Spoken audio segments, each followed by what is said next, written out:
Hear this. सुनिए,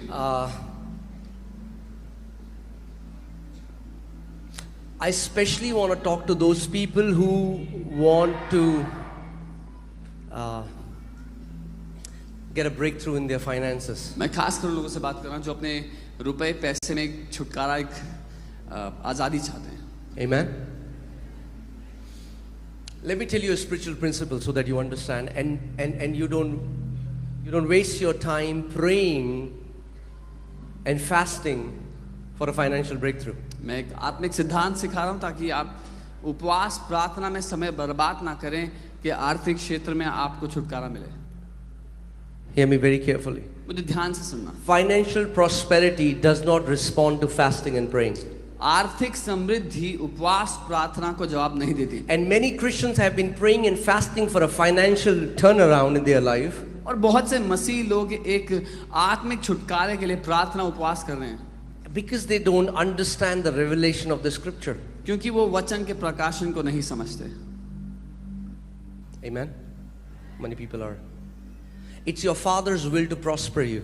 आपके पिता की ये चाहत है कि वो आपको समृद्ध करे. आप जानते हैं इस दुनिया में 75% से ज्यादा जो चिंता है वो फाइनेंशियल चिंता है लोगों को. आज पास्टर्स को फाइनेंशियल चिंता है, मिनिस्ट्री की, बिजनेसमैन को फाइनेंशियल चिंता है, लोगों को फाइनेंशियल चिंता है.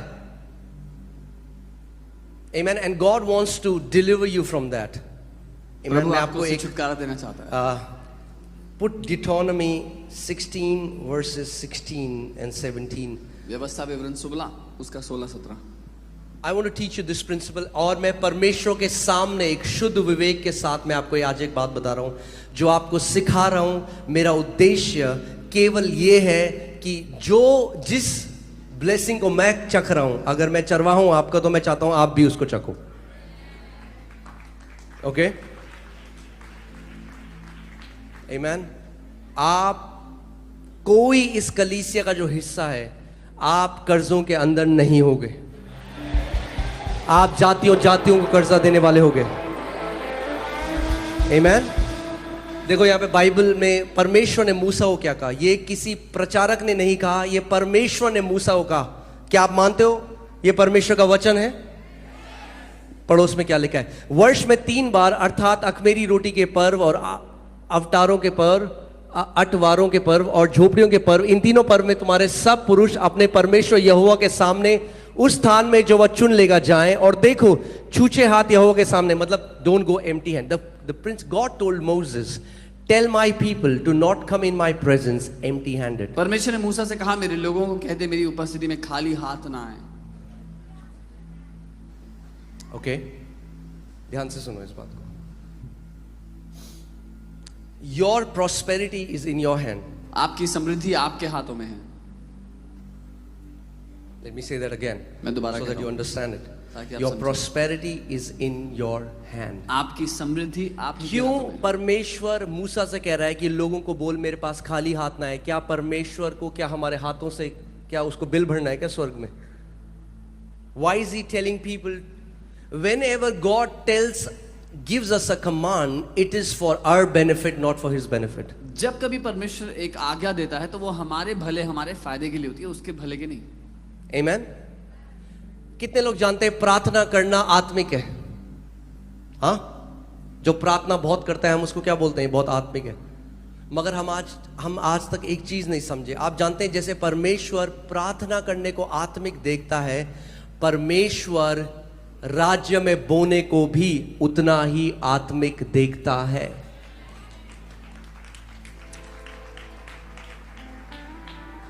प्रेरितों के कार्य 10वें अध्याय में एक व्यक्ति है कुर्नेलियस जो प्रार्थना करता है और दान देता है, बहुत सारा पर बोता है. और एक स्वर्गदूत उसके सामने आया और बोला कुर्नेलियस तेरी प्रार्थनाएं और तेरे दान परमेश्वर के सम्मुख एक मेमोरियल खड़ा हुआ है. We think giving or sowing is physical, मगर जो आपका देना है वो आत्मिक, जहां में परमेश्वर के सामने खड़ा हो जाता है. It stands as a memorial. वो एक यादगार के रूप में उसके सामने. कितने लोग समझ रहे हैं मेरी बात को? ये सेवकाई जो हमने बनाई है यहां पे जो आप देख रहे हैं, इसीलिए बोल्डली ये बात बोल सकते हैं, $1 सपोर्ट बिना ये सेवकाई आज खड़ी है, बिना किसी कर्जे के, बिना किसी स्पॉन्सर के, केवल किस सिद्धांत से कि हमने परमेश्वर के राज्य में बोना सीखा। आज भी हर महीने हम लाखों बोते हैं दूसरी सेवकाइयों में, क्योंकि उस सिद्धांत को जानते हैं, उस सिद्धांत को समझते हैं। मैं आपको आप वचन में देखिए क्या लिखा है। कैन यू पुट 2 Corinthians 9:6, 2 कुरिन्थियों 9:6 में देखिए क्या लिखा है। और पौलुस यहां पे एक चीज बोल रहा है। मैं आपको क्यों ये चीज समझा रहा हूं? मैं इसलिए समझा रहा हूं कि आप एक फाइनेंशियल फ्री लाइफ, पैसा लास्ट चीज होना चाहिए जिसके बारे में आप सोचते हो। कितने लोग समझ रहे हैं मेरी बात को? हाँ, 24 घंटे पैसे के बारे में नहीं सोचना है हमें। पौलुस क्या कह रहा है? परंतु बात तो यह है कि जो थोड़ा बोता है वह थोड़ा काटेगा भी,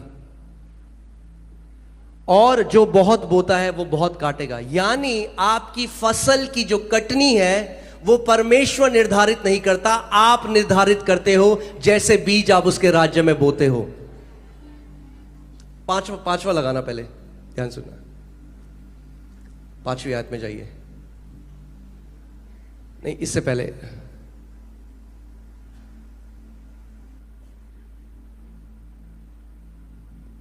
पौलुस यहां मैसेडोनिया की कलीसिया में गया और वहां लोगों को बोल रहा है कि तैयार रहना देने के लिए, मगर वो उनको ये चीज बोलता है कि कभी भी प्रेशर में आके आपको नहीं देना है। इसलिए ध्यान से सुनो, इस कलीसिया में कभी भी प्रेशर में आकर बोलो नहीं देना है। हाँ, प्रेशर में आकर नहीं देना है, ठीक है। और जो रोटी परमेश्वर ने दी है, रोटी नहीं बोनी है, बीज बोना है। अपने बच्चों की फीस लाके मत बो देना। ध्यान से सुनो मेरी बात को। परमेश्वर जो हमें देता है उसमें बीज भी है और उसमें रोटी भी है। वो बोने वाले को बीज, खाने वाले को रोटी देता है। अपनी रोटी नहीं बोनी है और बीज नहीं खाना है।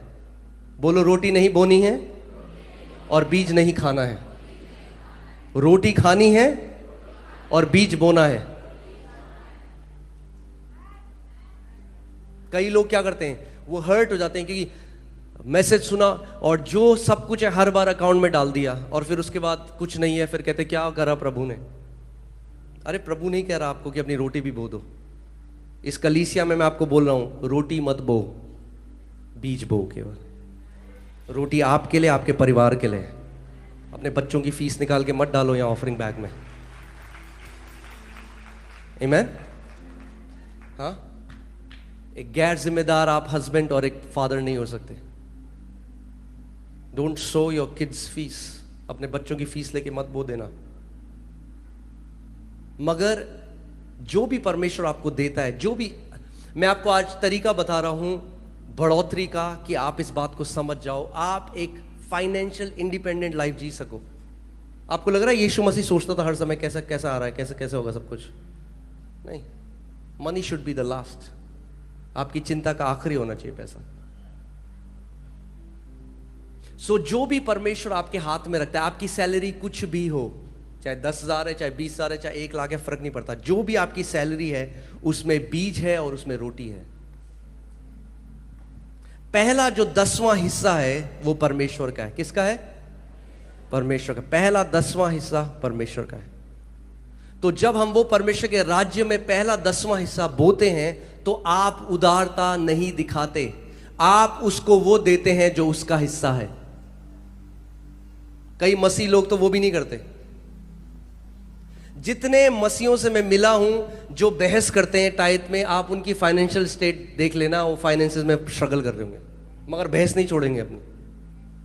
अरे बुद्धिमानी दिखाकर अगर जीवन में मूर्खता के फल हो तो क्या फायदा उस बुद्धिमानी का?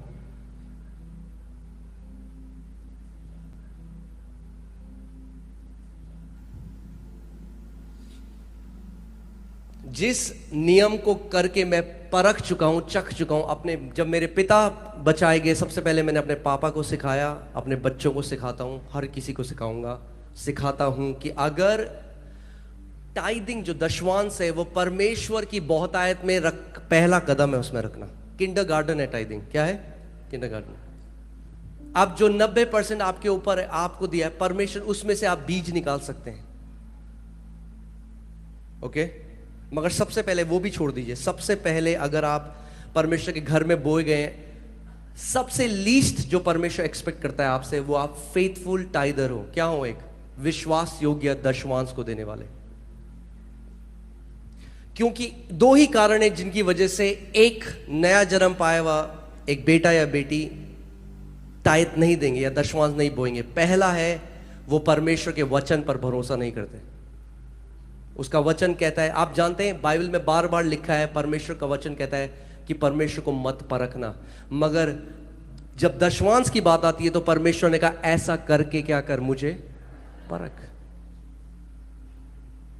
पहला कारण ये है, कई लोग जो है उनको विश्वास नहीं है वचन में। और दूसरा है लव ऑफ मनी, पैसे का प्रेम। और आज जो मैं आपको सिखा रहा हूं ये बात तब है जब मैं और हम लीडर्स इस कलीसिया में हम 10% दशमांश नहीं देते, हम 20% दशमांश देते हैं।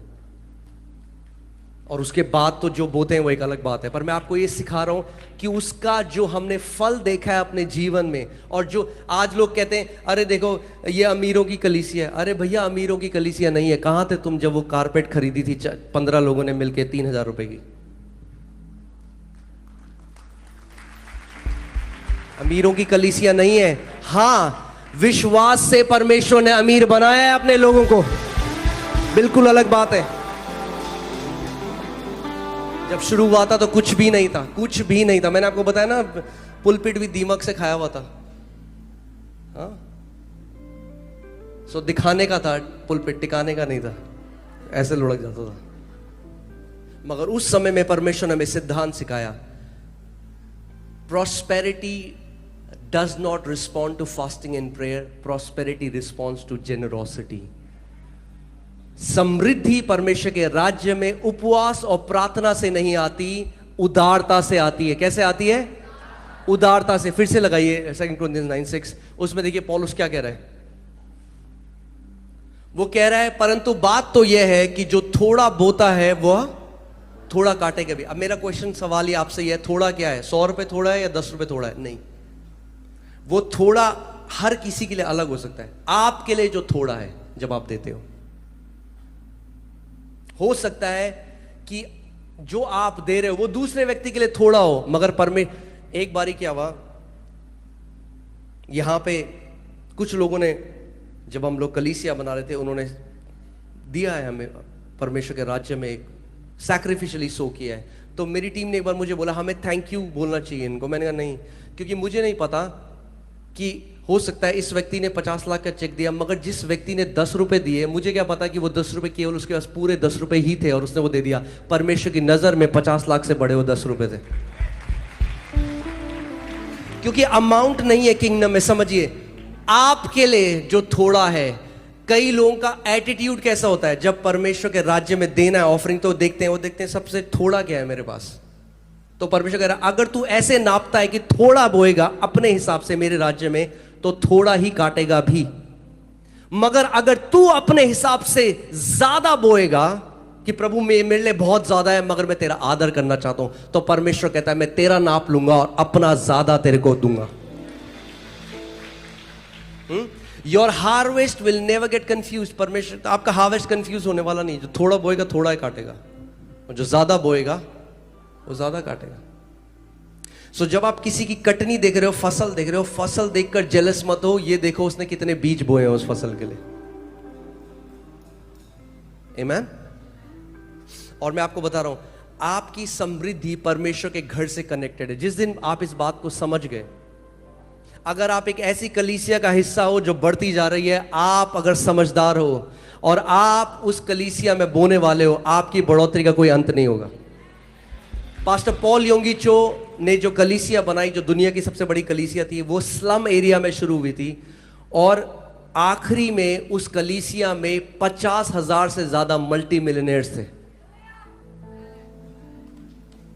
आमीन। उन्होंने प्रभु के लिए बहुत काम किया।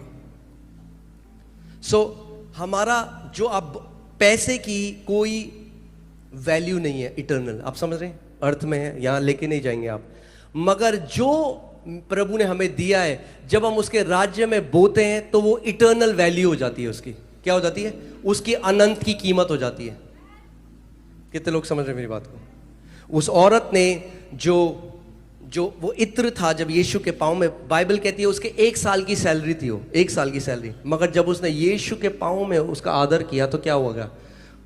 उसने उसको इटर्न, जब आप जाओगे स्वर्ग में तब भी मिलोगे उस औरत को, और परमेश्वर उसको अनंत तक की वैल्यू दे दी उसने। आमीन।